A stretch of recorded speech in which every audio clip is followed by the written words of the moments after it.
कि सोचा कैसे जाए, फैसले कैसे किए जाए।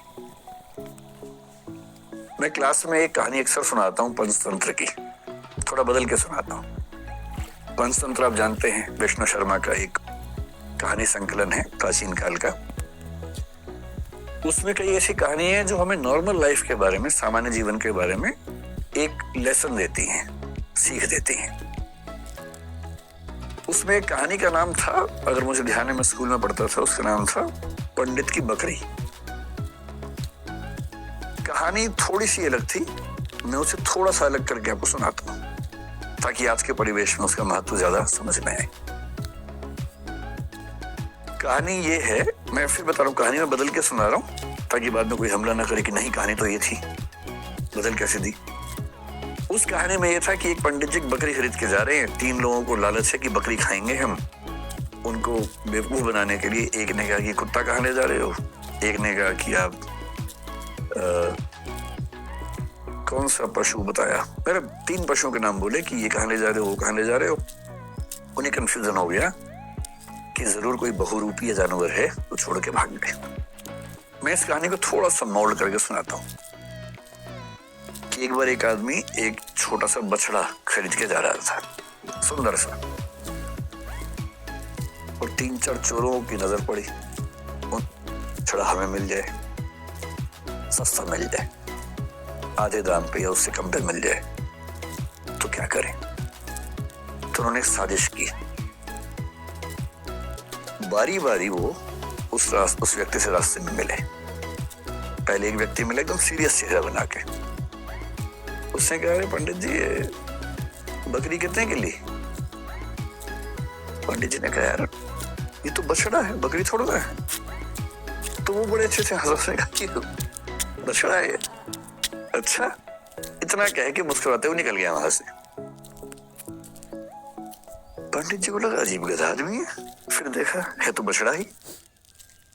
उसका उतना ही काम था, किया और निकल गया। अब वो आगे चल रहे हैं, करीब 100-200 मीटर के बाद एक दूसरा आदमी अलग जगह से आया। इनके बीच में आपस में 60 इनको नहीं पता है। दूसरा आदमी आया और आते बोला, वाह पंडित जी, कितनी मोटी बकरी है, एकदम बछड़ा लग रही है देखने में तो। अब इसको लगा कि तो मामला फंस गया। ध्यान से देखा, बोला नहीं यार, मैं तो बछड़ा ही लाया हूं। बोला वही तो मैं कह रहा हूं, देखने में लग रहा है एकदम, लेकिन है मोटी बकरी। ये कह के वो भी निकल गया। फिर 1 किलोमीटर बाद तीसरा मिला और उसने कहा, पंडित जी बस ऐसी ही बकरी चाहिए मुझे भी, कहाँ मिलेगी ऐसी बकरी? उसने कहा, फिर पंडित ने फिर थोड़ा धमकाते हुए कहा कि यार ये बछड़ा है भाई, लेकिन अब वो दबाव कम बना रहा था, वो खुद दबाव में था। तो वो भी ठाका मार के ऐसा बोला, बछड़ा ऐसा होता है, अच्छा, ये करके चला गया। और फिर चौथा आदमी जो असली था उनका मास्टरमाइंड, चीफ कॉन्स्पिरेटर, फिर वो आया पैसे गिनते हुए। उसने कहा, अरे अरे अरे, ऐसा ही बकरा चाहिए, ऐसी बकरी चाहिए, कितने की मिलेगी, कितने की मिलेगी? तो पंडित जी बोले, मुझसे बहुत बड़ी गलती हो गई है, मैं तो बकरी खरीद के ले आया बछड़े के नाम पे या बछिया के नाम पे।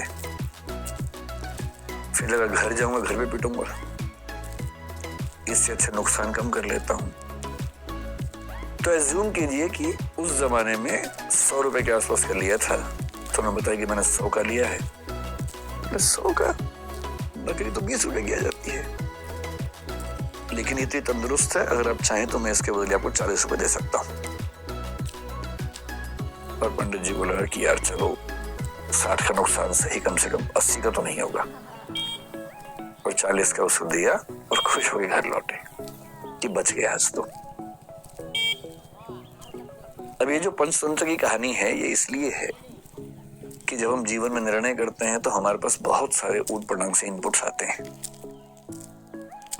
और यदि आप बहुत समझदार इंसान नहीं हैं तो इस बात का पूरा खतरा है कि कोई ना कोई कभी ना कभी आपको बेवकूफ बना ही देगा। और हम जिस दौर में हैं, हम तो व्हाट्सएप यूनिवर्सिटी के दौर में हैं, सारा ज्ञान ही वहां से आता है।